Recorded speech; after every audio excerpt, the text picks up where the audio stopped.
Good afternoon mid day news కి స్వాగతం. నేను సుప్రియ. మంత్రి పొంగూరు నారాయణ టీం లండన్ లో విస్తృతంగా పర్యటిస్తోంది.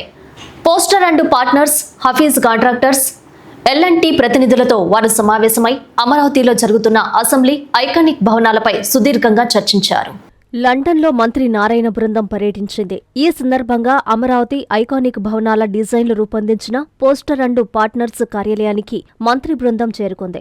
అనంతరం poster and partners, Hafeez contractors, L and T ప్రతినిధులతో వారు సమావేశమయ్యారు. ఐకానిక్ భవనాల నిర్మాణాలు జరుగుతున్న తీరు, అలాగే అసెంబ్లీ భవనంపై నిర్మించే టవర్ నిర్మాణంపై సమావేశంలో సుదీర్ఘంగా చర్చించారు. అదేవిధంగా అత్యంత ఎత్తులో నిర్మించే టవర్ను అధునాతన టెక్నాలజీతో నిర్మించేలా డిజైన్పై మాట్లాడారు. టవర్ నిర్మాణంపై ఎల్&టి సంస్థ పవర్ పాయింట్ ప్రజెంటేషన్ ఇచ్చింది. నిర్మాణ దశలను బట్టి డిజైన్ల విషయంలో నార్మన్ పోస్టర్స్ ప్రతినిధులు ఎప్పటికప్పుడు సూచనలు చేస్తున్నారని మంత్రి నారాయణ తెలిపారు. విజన్తో ముందుకు సాగితేనే 2047 వికసిత్ భారత్ సాధ్యమవుతుందని కలెక్టర్ హిమాంశు శుక్లా పేర్కొన్నారు. నెల్లూరు కలెక్టరేట్లో ఆయన వివిధ శాఖల అధికారులతో సమావేశమై స్వాతంత్ర దినోత్సవాన్ని పురస్కరించుకొని ఈ నెల 15వ తేదీ వరకు పార్ట్నర్స్ ఇన్ నేషన్ బిల్డింగ్ పేరుతో వివిధ కార్యక్రమాలను ప్రభుత్వం నిర్వహిస్తున్నట్లు తెలిపారు. దేశాభివృద్ధికి ప్రతి ఒక్కరూ తమ వంతు బాధ్యత తీసుకోవాలని పిలుపునిచ్చారు కలెక్టర్. స్వాతంత్ర దినోత్సవం సందర్భంగా ఆగస్టు 10 నుంచి 15 వరకు ప్రభుత్వం ప్రత్యేక కార్యక్రమాలను నిర్వహిస్తున్నట్లు జిల్లా కలెక్టర్ హిమాంశు శుక్లా తెలిపారు. నెల్లూరు కలెక్టర్ వారి ఛాంబర్లో వివిధ శాఖల అధికారులతో ప్రత్యేకంగా సమావేశం నిర్వహించారు. ఈ సందర్భంగా కలెక్టర్ మాట్లాడుతూ 80వ స్వాతంత్ర దినోత్సవాన్ని పురస్కరించుకొని రాష్ట్ర వ్యాప్తంగా ఆగస్టు 10 నుంచి 15వ తేదీ వరకు పార్ట్నర్స్ ఇన్ నేషన్ బిల్డింగ్ పేరుతో వివిధ కార్యక్రమాలను ప్రభుత్వం నిర్వహిస్తున్నట్లు తెలిపారు. 2047 వికసిత్ భారత్ లక్ష్యాల సాధనకు ప్రతి ఒక్క పౌరుడు కూడా ఈ దేశాభివృద్ధికి తాను ఎలా పాలు పంచుకుంటాడో ఇప్పటి నుంచి ఒక లక్ష్యం నిర్దేశించుకోవాలని, అప్పుడే నిజమైన వికసిత్ భారత్ సాకారం అవుతుందని కలెక్టర్ సూచించారు. ఒక విజన్తో ముందుకు సాగాలని కోరారు. ఈ కార్యక్రమంలో డిఆర్ఓ విజయ్ కుమార్, డిఆర్డీఏ, డ్వామా, మెప్మా పీడీలు నాగరాజు కుమారి, శ్రీనివాస్ ప్రసాద్, కిరణ్ కుమార్, డిఎఫ్ఓలు నాగార్జునరెడ్డి, శ్రీకాంత్, జిల్లా పంచాయతీ అధికారి వసుమతి, సమాచార శాఖ డీడీ వేణుగోపాల్ రెడ్డి తదితరులు పాల్గొన్నారు. ఎమ్మెల్సీ పర్వతరెడ్డి చంద్రశేఖర్ రెడ్డిపై ఎమ్మెల్సీ అభ్యర్థి ఎల్సీ రమణారెడ్డి హాట్ కామెంట్స్ చేశారు. మీరు నమోదు చేసిన దొంగ ఓట్ల మీద విచారణకు ఆదేశిస్తే, మేము నిరూపిస్తే మీరు ఎమ్మెల్సీ పదవికి తక్షణమే రాజీనామా చేసేందుకు సిద్ధమేనా అని మీడియా సమావేశంలో రమణారెడ్డి బహిరంగ సవాల్ విసిరారు.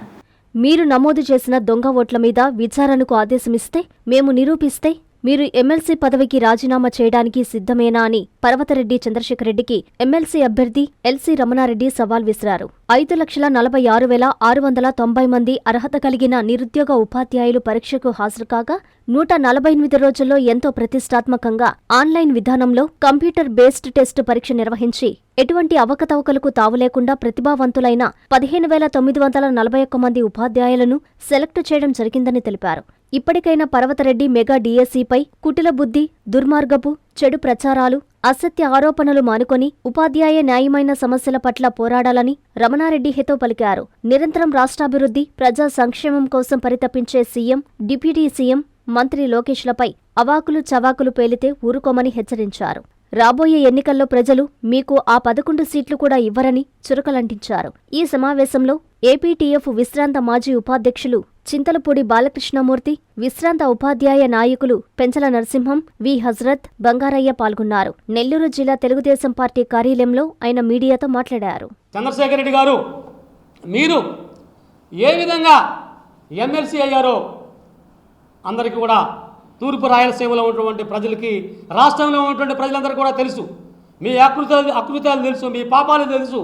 మీరు మీ ఇన్స్టిట్యూట్ ద్వారా ఏ విధంగా అనేక రకాల అక్రమాలన్నీ కూడా చేశారో అందరికి కూడా తెలుసు. మీరు మరి ఉపాధ్యాయ ఎమ్మెల్సీగా పోటీ చేసినప్పుడు ఇండిపెండెంట్ అభ్యర్థిని, అంటే వైసీపీ పార్టీ పేరు చెప్తే మా ఉపాధ్యాయ లోకము ఓట్లు వేయదని చెప్పి తెలిసి మీరంతా కూడా నేను ఇండిపెండెంట్ అభ్యర్థి అని చెప్పి కలిసి వైసీపీ ఎమ్మెల్సీగా ఉన్నటువంటి మీరు మీకు యాక్చువల్గా ఉపాధ్యాయ ఎమ్మెల్సీగా ఎన్రోల్ కావాలంటే కంపల్సరీ 6 సంవత్సరాల్లో 3 సంవత్సరాలు ఒక పాఠశాలలో, ఒక స్కూల్లో పనిచేస్తూ ఉండాలి. అయితే మీరు ఏం చేశారు? మీరు సబ్జెక్టు టీచర్స్ కానటువంటి అటెండర్లని, స్కావెంజర్లని, వాచ్మెన్ని అందరినీ కూడా ఇల్లిటరేట్స్ని కూడా మీరు ఎన్రోల్ చేసి, మీరు ఎన్రోల్ చేయటమే కాకుండా ప్రతి ఒక్కరిని కూడా అదే కాదు వైండ్ అప్ అయినటువంటి ప్రైవేట్ కాలేజీలు, జూనియర్ కాలేజీలు, అదేవిధంగా స్లీపింగ్లో ఉన్నటువంటి స్కూల్స్, కాలేజీలో కూడా ఎన్రోల్ చేసి దాదాపు 9,000 పైసలకు మరి దొంగ ఓట్లతో మీరు గెలిచింది వాస్తవం కాదా? మరి దానికి సాక్షి నేనే. ఎన్నోసార్లు మేము ధర్నాలు కూడా చేయడం జరిగింది. మీరు ధనబలము, అధికార బలాన్ని ఉపయోగించి మీరు గెలవడం అనేది అది అక్రమం కాదా?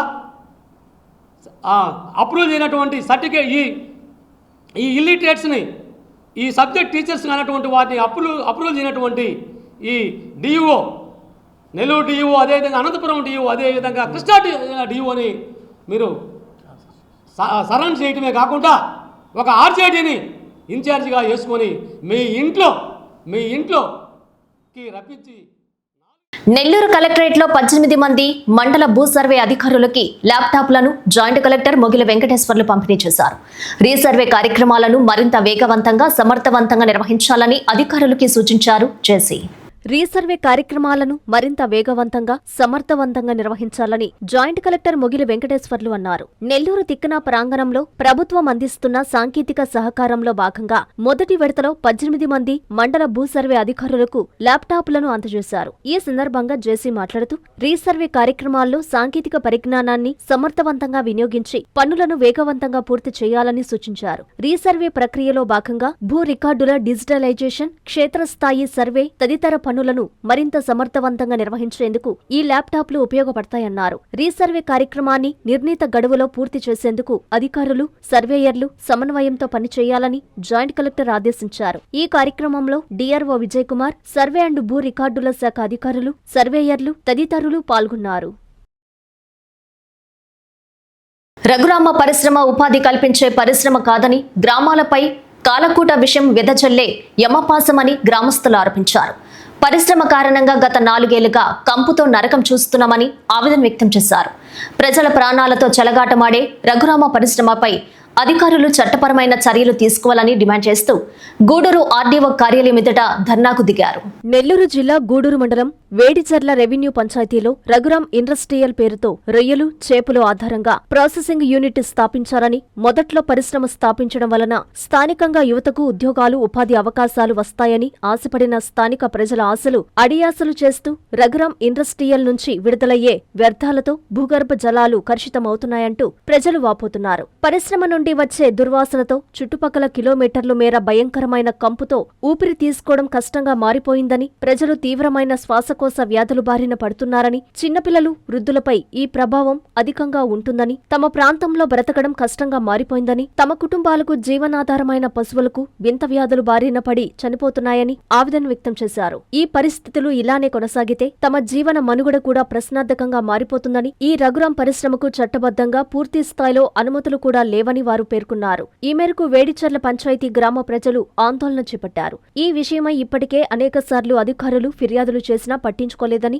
అందుకే తమ గ్రామాల నుండి రాజకీయ పార్టీలకు అతీతంగా 10ల సంఖ్యలో గ్రామాల ప్రజలు 15 కిలోమీటర్లకు పైగా నడుచుకుంటూ తమ నిరసనను తెలియజేస్తూ గూడూరు ఆర్డీఓ కార్యాలయంకు చేరుకొని తమ వినతి పత్రాన్ని అందజేశారు. ఈ సందర్భంగా ఉన్నత విద్యావంతుడు నిరసన కార్యక్రమంలో చురుకుగా పాల్గొన్న నేట్నూరుకు చెందిన బత్తల రాజేష్ మాట్లాడుతూ పై సమస్యలు పరిష్కారం అయ్యే వరకు తమ పోరాటం ఆపమని, చట్టపరంగా అన్ని మార్గాల్లో ముందుకు వెళ్తామని, ప్రజల ప్రాణాలతో చెలగాటమాడుతున్న రఘురామ పరిశ్రమలపై అధికారులు చర్యలు తీసుకోవాలని కోరారు.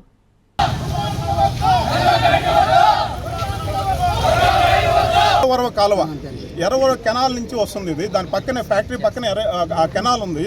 ఆ కెనాల్కి వీళ్ళు ఏం చేస్తున్నారు అంటే వచ్చిన వేస్టేజ్ అంతా దాంట్లో డంప్ చేస్తున్నారు. అంటే బయటకు కూడా వెళ్లకుండా దాని కాలువ కూడా కాలువలకి డంప్ చేస్తా ఉన్నారు.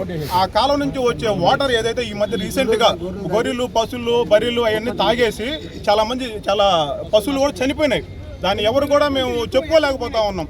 ఈ మొత్తం కంప్లీట్గా వాళ్ళంతా భూగర్భంలోకి ఇంకి చేస్తూ ఉన్నారు. ఆ వేస్టేజ్ అంతా డంపింగ్ చేస్తూ ఉన్నారు. ఎక్కడి నుంచో వచ్చేసి దాన్ని మీరు కఠిన చర్యలుగా తీసుకోవాల్సిందిగా మేమందరం ఈరోజు అన్ని ఊర్ల నుంచి ఒక ఐక్యతగా వచ్చి మేము మా బాధను మీకు వ్యక్తపరుస్తున్నాం. అది ఇప్పుడున్న సోషల్ మీడియా అన్ని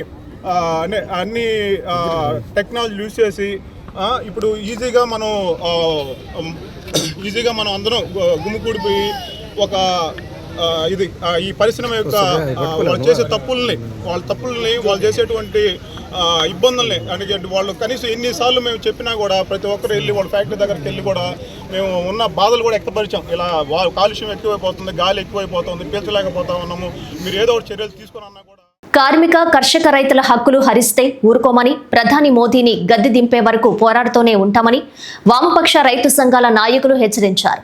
నెల్లూరులో జరిగిన జైల్ బారో కార్యక్రమాన్ని నిర్వహించారు. గాంధీబొమ్మ సెంటర్ నుంచి వీఆర్సీ కూడలి వరకు భారీ నిరసన ప్రదర్శన చేపట్టారు. 4 లేబర్ కోడ్స్ను రద్దు చేయకపోతే చలో ఢిల్లీకి పిలుపునిస్తామని చెప్పారు. నెల్లూరు నగరంలో కార్మిక సంఘాల ఆధ్వర్యంలో జైల్ బారో కార్యక్రమం జరిగింది. ఈ కార్యక్రమంలో ఏఐటియుసి, సిఐటియు, సిపిఎం, వామపక్ష రైతు సంఘాల నాయకులు, కార్యకర్తలు పెద్ద సంఖ్యలో కార్మికులు పాల్గొన్నారు. ఈ సందర్భంగా గాంధీబొమ్మ సెంటర్ నుంచి వీఆర్సీ వరకు భారీ నిరసన ప్రదర్శన చేపట్టారు. కేంద్ర రాష్ట్ర ప్రభుత్వాలకు వ్యతిరేకంగా నినాదాలు హోరెత్తించారు. 4 లేబర్ కోడ్స్ ను వెంటనే రద్దు చేయాలని డిమాండ్ చేశారు. వీఆర్సీ కూడలిలో బైఠాయించి నిరసన తెలియజేశారు. దీంతో ఒక్కసారిగా ట్రాఫిక్ పూర్తిగా స్తంభించిపోయింది. విషయం తెలుసుకున్న పోలీసులు ఘటనా స్థలానికి చేరుకొని నిరసనకారుల్ని అడ్డుకున్నారు. ఇరువురి మధ్య వాగ్వాదం చోటు చేసుకుంది. కార్మిక కర్షక రైతుల హక్కులు కాలరాస్తే ఊరుకునే ప్రసక్తే లేదని, నరేంద్ర మోదీని గద్దె దింపే వరకు పోరాడుతూనే ఉంటామని నాయకులు హెచ్చరించారు. 4 లేబర్ కోడ్స్ ను రద్దు చేయకపోతే చలో ఢిల్లీకి పిలుపునిస్తామని చెప్పారు. ఈ కార్యక్రమంలో ఏఐటియుసి, సిఐటియు, నెల్లూరు జిల్లా కార్యదర్శులు యామాల మధు, గోగుల శ్రీనివాసులు, కార్మికులు పెద్ద సంఖ్యలో పాల్గొన్నారు.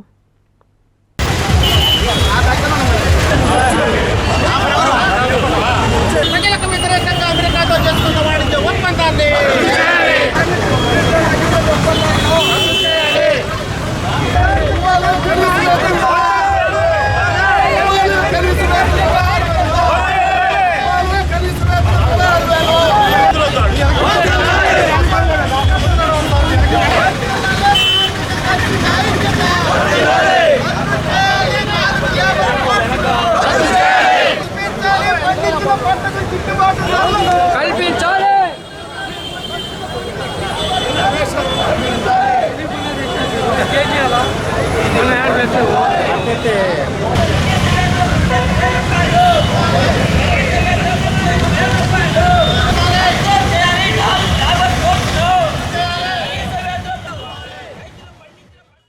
పవిత్రమైన వెంకటేశ్వర స్వామివారి గోవింద నామాలను వైసీపీ నేతలు అవమానించడాన్ని హిందూ చైతన్య వేదిక, విశ్వ హిందూ పరిషత్తు సభ్యులు తీవ్రంగా ఖండించారు. ఇందుకు బాధ్యులైన వైసీపీ నాయకులు హిందూ సమాజానికి బేషరతుగా క్షమాపణ చెప్పాలని డిమాండ్ చేస్తూ నెల్లూరు నగరంలో నిరసన చేపట్టారు.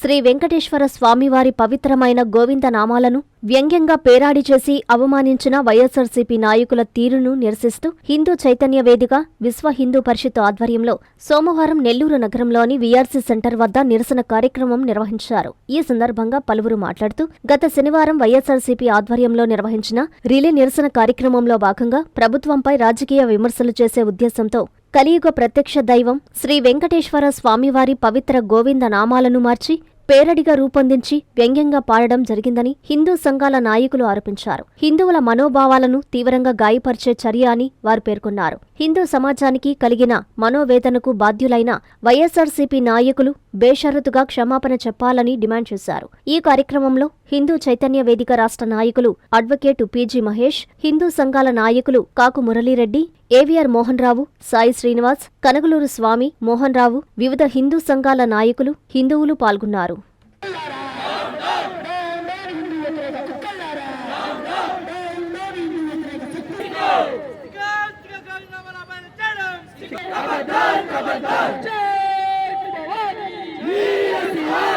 నా పేరు పీజీ మహేష్, హిందూ చైతన్య వేదిక ప్రాంత న్యాయవాద విభాగం బాధ్యత.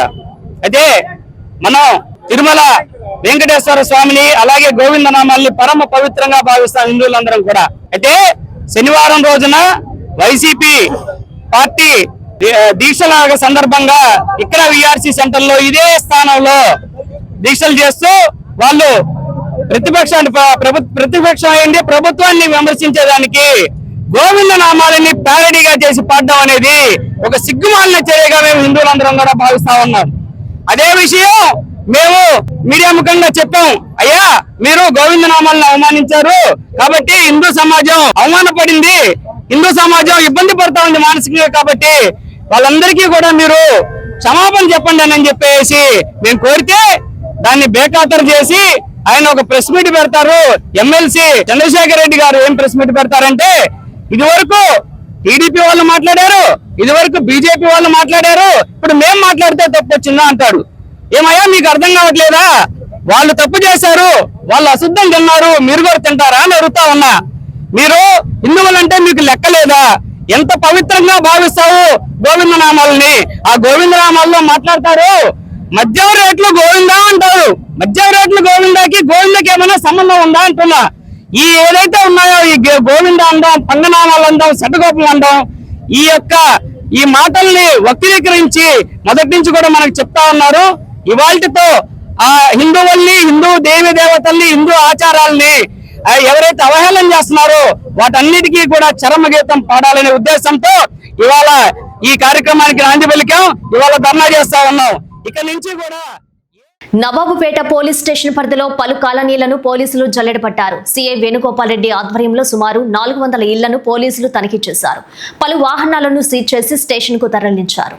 జిల్లా ఎస్పీ ఆదేశాల మేరకు అడిషనల్ ఎస్పీ సిహెచ్ సౌజన్య సూచనలతో నెల్లూరు నగరం నవాబుపేట సీఐ వేణుగోపాల్ ఆధ్వర్యంలో పోలీసులు కార్డన్ సెర్చ్ ఆపరేషన్ నిర్వహించారు. స్టేషన్ పరిధిలోని వేణుగోపాల్ నగర్, రాజీవ్ గాంధీ కాలనీలో సుమారు 70 మంది పోలీసులు ప్రతి ఇంటిని క్షుణ్ణంగా తనిఖీ చేశారు. ఈ తనిఖీల్లో సరైన పత్రాలు లేని 15 మోటారు బైకులను పోలీసులు స్వాధీనం చేసుకుని స్టేషన్ కు తరలించారు. గంజాయి అక్రమ విక్రయాలపై ప్రత్యేక నిఘా పెట్టారు. అనుమానాస్పద వ్యక్తులపై ఆరా తీశారు. అనుమానితుల ఆధార్ కార్డులను చెక్ చేశారు. ఈ సందర్భంగా సీఐ వేణుగోపాల్ రెడ్డి మాట్లాడుతూ, రౌడీ షీటర్లు, గంజాయి విక్రయాలపై ప్రత్యేక నిఘా పెట్టామని, ఎవరైనా నిబంధనలు అతిక్రమిస్తే తాట తీస్తామని హెచ్చరించారు. కార్డన్ సెర్చ్ కి ప్రజలందరూ సహకరించాలని కోరారు. ఈ కార్యక్రమంలో ఎస్ఐలు, సిబ్బంది తదితరులు పాల్గొన్నారు.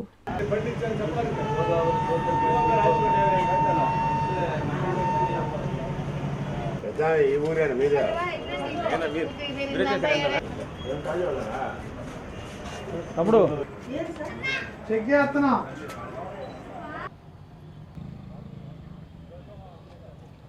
ఈరోజు మా ఎస్పీ మేడం యొక్క అజంతా వేజెంట్ల మేడం గారి యొక్క ఆదేశాల మేరకు మా ఏఎస్పీ మేడం గారి పర్యవేక్షణలో కూడా ఈరోజు కాటన్ చెక్ చేయడం జరిగింది. అలానే వుడ్ హౌస్ సంఘం ఏదైతే సర్వేపల్లి కాలువ కట్ట పక్కన ఉందో ఈ ఏరియాని తరువుగా చెక్ చేయడం జరిగింది. సుమారు 50 మంది పోలీసులతో, నా 2 ఎస్ఐలు, నేను మరియు మా సిబ్బందితో కూడా మొత్తం సుమారు 400 ఇళ్ళని, ఈ కాలువ కట్ట పక్కన ఉన్న 400 ఇళ్ళని తరువుగా చెక్ చేయటము, అలాగే సరైన పత్రాలు లేని వెహికల్స్ని సీజ్ చేయటము, అలాగే నేరాల గురించి అవగాహన కల్పించడం, డ్రగ్స్ గురించి, తర్వాత సైబర్ క్రైమ్ గురించి, తర్వాత ఎలా ఉండాలా, ప్రజెంట్ క్రైమ్ అగెనిస్ట్ ఉమెన్ గురించి కూడా ఇవన్నీ అవేర్నెస్ కల్పించడం జరిగింది. కాబట్టి ఎవరైనా కొత్త బండ్లు కొన్నా, వేరే వాళ్ళకి సెకండ్ హ్యాండ్ బండ్లు కొన్నా కూడా పత్రాలు కానీ లేకపోతే వెహికల్స్ని సీజ్ చేస్తాం.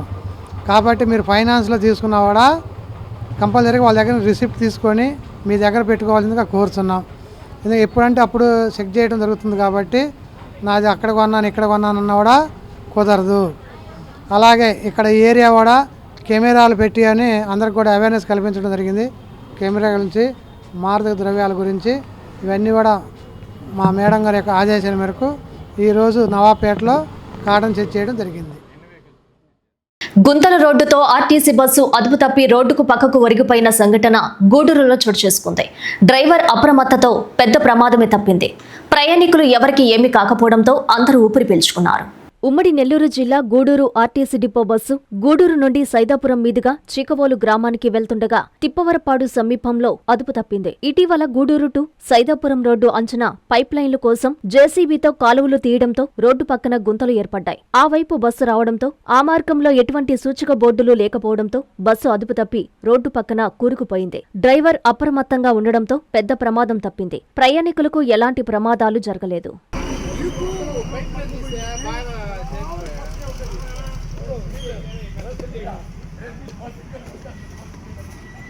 నెల్లూరు జిల్లాలో ఘోర రోడ్డు ప్రమాదం చోటు చేసుకుంది. కారు డ్రైవర్ నిద్రమత్తులోకి జారుకోవడంతో బోల్తా కొట్టింది.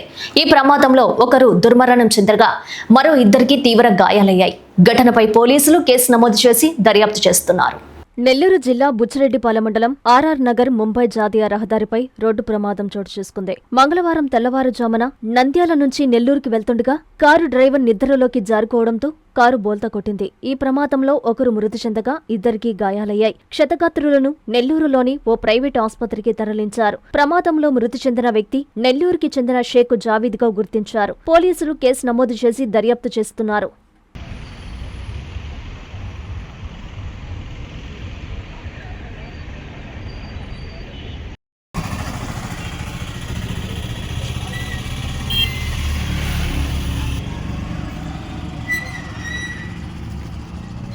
ఓ యువతి అనుమానాస్పద స్థితిలో మృతి చెందిన సంఘటన పుంగునూరులో చోటు చేసుకుంది. ఘటనపై మృతురాలి అక్క ఊర్వశి ఇచ్చిన ఫిర్యాదు మేరకు పోలీసులు కేసు నమోదు చేశారు. పోస్టుమార్టం నివేదికలో పూర్తి వివరాలు తెలియాల్సి ఉంది. అన్నమయ్య జిల్లా పుంగునూరు నియోజకవర్గ పరిధిలోని చౌడేపల్లి మండలం జోగివాండ్ల ఇండ్ల సమీపంలో విషాద ఘటన చోటు చేసుకుంది. ఒడిశా రాష్ట్రానికి చెందిన 19 ఏళ్ల యువతి చాందినీ చుహా మృతి చెందింది. చాందినీ చుహా తన కుటుంబ సభ్యులతో కలిసి ఉపాధి నిమిత్తం పుంగునూరు పరిసర ప్రాంతంలోని ఇటుక బట్టీలో పనిచేస్తున్నట్లు సమాచారం. జోగివండ్ల ఇండ్ల వద్ద నివాసం ఉంటున్న సమయంలో ఈ ఘటన చోటు చేసుకున్నట్లు తెలుస్తోంది. అయితే కొంతకాలంగా కడుపు నొప్పితో బాధపడుతున్న చాందిని తీవ్ర అస్వస్థతకు గురై ఈ నిర్ణయం తీసుకున్నట్లు ప్రాథమికంగా పోలీసులు అనుమానిస్తున్నారు. ఘటనపై మృతురాలి అక్క ఊర్వశి ఇచ్చిన ఫిర్యాదు మేరకు పోలీసులు కేసు నమోదు చేశారు. పోలీసులు మృతదేహానికి పోస్టుమార్టం నిర్వహించి ఘటనకు గల పూర్తి కారణాలపై దర్యాప్తు చేస్తున్నారు. పోస్టుమార్టం నివేదిక దర్యాప్తులో తేలాల్సి ఉంది. ఎల్నివో ప్రభావంతో అనేక మార్పులు చోటు చేసుకుంటున్నాయి. నీటి కోసం ఆ బ్యారేజీ ఎదురు చూపులు చూడాల్సిన పరిస్థితి ఏర్పడింది. ఆ బ్యారేజీకి నీళ్లు వదిలితే వేల ఎకరాలకు సాగునీరు, వందల గ్రామాలకు తాగునీరు సమస్య ఉండదని అధికారులు ఎందుకు మర్చారో అర్థం కాని పరిస్థితి. ఇసుక రవాణాకు అడ్డంకి అవుతుందా? అన్నం పెట్టే రైతు ఏమైనా మనకెందుకులే అనుకున్నారా? పూర్తి వివరాలు తెలుసుకోవాలంటే watch the N3 news. Nellore జిల్లా వ్యాప్తంగా ఖరీఫ్ అన్ని రకాల పంటలు సాగు ఒక అంచనా ప్రకారం జరగడం లేదు. చినుకు కోసం రైతులు నింగివైపు చూస్తున్నారు. అప్పుడప్పుడు వర్షం పడినా భూమి పదునయ్యేంత కురవకపోవడంతో కర్షకులు నిరాశగా నేలచూపులు చూస్తున్నారు. ఎల్నివో ప్రభావంతో జిల్లా అంతటా తీవ్ర వర్షాభావ పరిస్థితులు నెలకొన్నాయి. ఖరీఫ్ సాగు అగమ్య గోచరంగా ఉంది. చినుకు రాలక రైతులు ఆకాశం వైపు చూస్తున్నారు. వర్షాధారంగా సాగు ప్రారంభించిన చోట ఎండ తీవ్రతకు పైర్లు ఎండిపోతుండటంతో వాటిని రక్షించుకునేందుకు కర్షకులు నానా తంటాలు పడుతున్నారు. చాలా ప్రాంతాల్లో సాగు ప్రారంభం కాలేదు. గత వారం రోజుల నుంచి పగటి వేళల్లో అధిక ఉష్ణోగ్రతలు నమోదవుతుండగా సాయంత్రానికి ఆకాశంలో కారుమబ్బులు కమ్ముకుస్తున్నాయి. అక్కడక్కడ చిరుజల్లులు పడుతున్నాయి. భూమిని పూర్తి స్థాయిలో తడపలేకపోతున్నాయి. ఆగస్టు ప్రారంభమైన పంటల విస్తీర్ణంలో రైతులు ముందడుగు వేయడం లేదు. మరో 2 నెలల్లో ఖరీఫ్ సీజన్ ముగియనుంది. ఈ క్రమంలో సాగుపై రైతులు ఆశలు వదులుకుంటున్నారు. ఇదిలా ఉంటే చెరువు ఆయకట్టు ప్రెసిడెంట్లు, రైతులు, భూస్వాములు, ప్రజాసేవకులు, సోషల్ వర్కర్లు ఒకే ప్రశ్న: ప్రకృతిని మనం ఏమీ చేయలేకపోవచ్చు, కానీ అడ్డగోలుగా జరుగుతున్న ఇసుక రవాణాను పూర్తిగా ఆపలేకపోయినా తాత్కాలికంగా ఆపి ఎగువ నదుల నుండి, బ్యారేజీల నుండి జిల్లా పరిధిలో ఉన్న స్వర్ణముఖి బ్యారేజీలకు నదులు నీళ్లు వదిలితే రైతన్నలకు మేలు చేకూర్చిన వారవుతారు. ఈ స్వర్ణముఖి నదిలో ప్రస్తుతం ఉన్న పరిస్థితుల్లో ఇసుక రవాణా ఆపి నీళ్లు అందించడం వల్ల వేల ఎకరాలు సాగులోకి వస్తాయని, పంట చేతికొచ్చే చివరి దశలో ఉండి నీటి కోసం ఎదురు చూస్తున్న పంటలు రైతు చేతికి అందుతాయని, వందల గ్రామాలకు తాగునీటి కష్టాలు లేకుండా భూగర్భ జలాలు సురక్షితంగా ఉంటాయని పలువురు ఆవేదనతో ప్రభుత్వాలను, నాయకులను ప్రశ్నిస్తున్నారు, ఆశిస్తున్నారు. ఒక విషయం మీద మాట్లాడాల్సి, ప్రపంచానికి అన్నం పెట్టే రైతు కన్నీటి కష్టాలు పడుతున్నాయి. అన్నం పెట్టడానికి రైతు అన్నం పెట్టాలన్నా కూడా పెట్టలేని స్థితికి రైతుని ఇసుక మాఫియా దిగజారుస్తూ ఉంది. ప్రభుత్వం ఎలినో ప్రభావం వల్ల వర్షాలు తక్కువ పడతాయి, నీటిని జాగ్రత్తగా వాడండి, ఆరుదళ్ళు పంటలు పెట్టుకోండి, వరి జోలికి పోవద్దు, ఆరుదళ్ళు పంటలు పెట్టుకోండి అని ప్రభుత్వం ఒక నుంచి ప్రభుత్వ అధికారులు రైతులు హెచ్చరిస్తూ ఉన్నారు. అయితే ఇప్పటికే వర్షాలు బాగా పడాల్సిన టైంలో మనకు వర్షాలు రాకపోగా కుటుంబీకి తెలుగుదేశం నుంచి నీళ్లు కూడా రాకుండా ఇసుక మాఫియా అడ్డుకట్టేసి అధికారులను బెదిరించి, నయానా పైన అధికారులను బెదిరించి, లేదా వాళ్ళకి మామూలు ఇచ్చి తెలుగంగ నీళ్లు స్వర్ణముఖి నదిలోకి రానికుండా చేయడం వల్ల ఈడ గ్రౌండ్ వాటర్ తగ్గిపోతుంది, సాగునీరు అందక, సాగునీరు తాగునీరు రెండు అందక రైతులు ఇబ్బంది పడే పరిస్థితి వచ్చేసింది. కొన్ని దగ్గర పైరు ఈ విధంగా రైతు ఈ విధంగా లాస్ట్ దానికి వచ్చేసినాయి, ఆఖరి దశకు వచ్చేసినాయి. ఈ దశలకి నీరు అందకపోతే ఆ పైర్లు ఎండిపోయే ప్రమాదం ఉంది. తర్వాత వేసే పంటలకు కూడా నీళ్లు అందాలంటే ఈ ఆదరణ పంటలు వేసుకున్న నీళ్ళు అందాలంటే స్వర్ణముఖి నుంచి తెలుగంగ బ్యారేజ్ స్వర్ణముఖి నీళ్ళు వచ్చి వాకాడు బ్యారేజ్లో వేల కోట్ల రూపాయలు కట్టి కోట్ల రూపాయలు పెట్టి కట్టిన బ్యారేజ్లో ఈరోజు చుక్క నీరు లేకపోవడం దురదృష్టకరం. ఇప్పటికైనా ప్రభుత్వం స్పందించి వెంటనే ఇసుక మాఫీ కట్టడి చేసి స్వర్ణముఖికి నీరు అందించాలని, ఆ నీరు అందించి నీరు అందించి రైతులను ఆదుకోవాలని చెప్పి భారతీయ జనతా పార్టీ ఈ వార్తలు ఇంతటితో సమాప్తం. నమస్కారం.